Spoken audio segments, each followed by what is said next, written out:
가정에서 지내는 시간이 많았음에도 불구하고 오히려 대화할 시간은 줄었다는 것을 나타내기도 하는데요. 초, 중, 고등학생 희망 진로 1위는 무엇이었을까요? 초등학생의 희망 직업 1위는 운동선수였습니다. 중학생은 교사, 고등학생도 교사. 생각보다 아이들이 긍정적인 직업을 추구하고 있구나라는 생각이 드실 텐데요. 자, 2020년 초, 중, 등 학생을 대상으로 한 희망 직업 순위 알아볼까요? 2020년 학생 희망 직업 조사 결과 1위에서 3위까지는 전년도와 유사하게 나타났습니다. 초등학생은 1위가 운동선수, 2위가 의사, 3위 교사, 4위 크리에이터, 5위 프로게이머, 6위는 경찰관, 7위 조리사, 8위 가수, 9위 만화가, 10위 제과 제빵사로 나타났습니다. 중학생은 어떨까요? 1위가 교사, 2위 의사, 3위 경찰관, 4위 군인, 5위 운동선수, 6위 공무원, 7위 뷰티 디자이너, 8위는 간호사, 9위는 컴퓨터 그래픽 디자이너, 10위는 조리사로 나타났습니다. 자, 조금 더 현실적이 되었을 만한 고등학생의 희망 직업은요. 1위 교사, 2위 간호사, 3위 생명자연과학자 및 연구원, 4위 군인, 5위 의사, 6위 경찰관, 7위 컴퓨터공학자, 8위 뷰티 디자이너, 9위 의료보건 관련직, 10위 공무원으로 나타났습니다. 자, 학생 희망 직업 상위 10위까지를 봤는데요. 이 누계 비율이 2009년에 초등학생은 56%에서 2020년에 48.8%로, 중학생은 48.9%에서 39.7%로 누계했을 때 10위까지의 비율이 점점점 줄고 있어요. 희망 직업이 그만큼 다양해지고 있다는 의미가 되겠죠. 그리고 2009년 대비해서 2018년부터 2020년까지 10위권 직업에 새로운 직업이 많이 등장하게 됩니다. 초등학생 같은 경우에는요, 크리에이터, 제과제빵사, 법률 전문가, 뷰티 디자이너, 만화가 등이 등장했고요. 중학생은 운동선수, 뷰티 디자이너, 컴퓨터 공학자, 소프트웨어 개발자, 컴퓨터 그래픽 디자이너, 일러스트레이터, 간호사 등이 새롭게 등장했습니다. 고등학생은 뷰티 디자이너, 군인, 컴퓨터 공학자, 생명자연과학자 및 연구원, 의료보건 관련직이 새롭게 희망 직업에 나타나는 것을 볼 수 있습니다. 학생들이 희망 직업을 선택한 이유는 뭐였을까요? 네, 가장 중요하게 고려하는 이유는 1번, 내가 좋아하는 일이라서. 네, 좋은데요. 2번, 내가 잘 해낼 수 있을 것 같아서. 다음, 돈을 많이 벌 것 같아서가 3위입니다.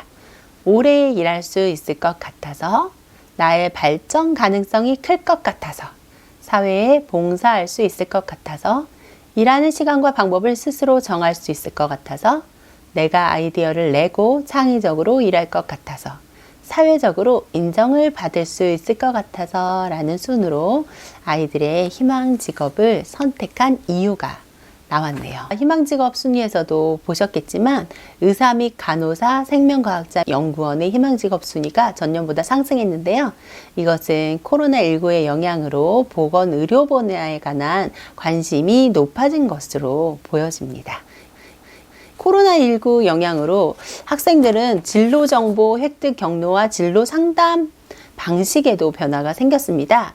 중학생과 고등학생들은 주로 진로에 관한 정보 획득이 인터넷 동영상 등 온라인 매체를 통해서 정보를 얻는다는 학생들이 전년보다 많이 증가했어요. 19년에는 19%였는데 2020년에 27.7%로 인터넷을 통해서 온라인 사이트를 통해서 정보를 얻는 친구들이 많아졌고요. 비대면 진로 상담에 해당하는 교사의 전화 상담이나 온라인 상담의 비율도 전년보다 증가했습니다. 이것은 코로나 상황에서 발생할 수 있는 비대면을 통한 방법으로 진로에 대한 정보를 획득하는 그 변화가 생겼다고 볼 수 있겠네요.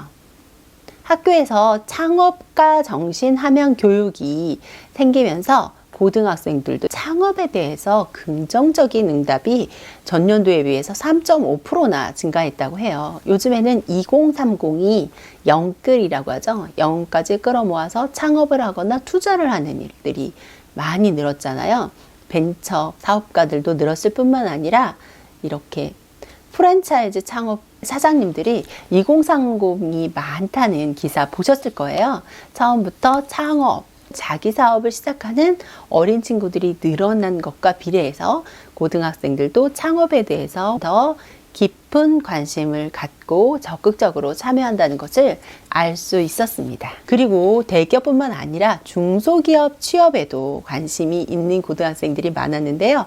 이유를 보니까 내가 일하고 싶은 분야가 중소기업에 있어서 취업하기가 쉬워서 다양한 업무를 경험할 수 있어서 경력을 쌓아서 더 좋은 직장으로 가기 위한 발판으로 중소기업을 취업하고 싶다라는 학생들이 늘었습니다. 반대로 중소기업 취업에는 관심이 없다는 친구들은 왜 그랬을까요? 첫 번째 이유가 임금 때문이었고, 두 번째 근로환경, 일자리 전망, 사회적 인식, 중소기업에 대한 정보가 부족해서, 또 진로와 관련이 없고 관심이 없어서 중소기업에 관심이 없다라는 친구들이 생겼습니다. 그래서 조금 더 중소기업에 대한 정보를 제공하고 여건을 만들어준다면 다양한 기업에도 취업하고 싶다는 의견들이 많았네요. 흥미적성, 희망 직업에 대해서 부모와는 얼마나 대화를 할까요? 초등학생은 월 1에서 2회, 달별로 한 번에서 두 번 정도 이야기를 하고요. 중고등학생들은 좀 더 관심이 높아졌죠. 주 1회 정도가 가장 많습니다. 2019년에 비해서 거의 매일 대화한다는 학생이 많이 감소한 것으로 보여요. 가정에서 지내는 시간이 많았음에도 불구하고 오히려 대화할 시간은 줄었다는 것을 나타내기도 하는데요. 이 결과를 보면서 꿈에 대한 이야기, 직업에 대한 이야기들을 인터넷에서 많이 얻고 부모님과 대화하면서 나의 희망 진로를 찾는 일이 많이 줄었다는 것을 알 수 있네요. 오늘은 2020년 초, 중, 고 학생의 희망 직업 어떻게 달라졌는지, 무엇을 원하고 있는지 살펴봤습니다. 아직까지는 미래 직업에 대해서 살펴보고 좀 더 확장해 나가야 되고 좀 더 다양하게 바라봐야겠다는 생각이 들고요. 그리고 인터넷 매체, 특히 유튜브에서도 많이 정보를 얻을 텐데 유튜브나 인터넷 매체에서 더 다양한 정보를 학생들에게 제공을 해야 되겠다라는 생각도 들고, 부모님이 희망 직업에 대해서 좀 더 아이들과 마음을 터놓고 이야기하시고 정보도 많이 찾아봐야겠다 라는 생각이 들었습니다. 아이들과 함께 아이의 적성에 맞을 법한 새로운 직업을 찾아보는 것은 어떨까요? 2020년 초중고생 희망 직업에 대해서 알아봤습니다. 중학탐구 생활입니다.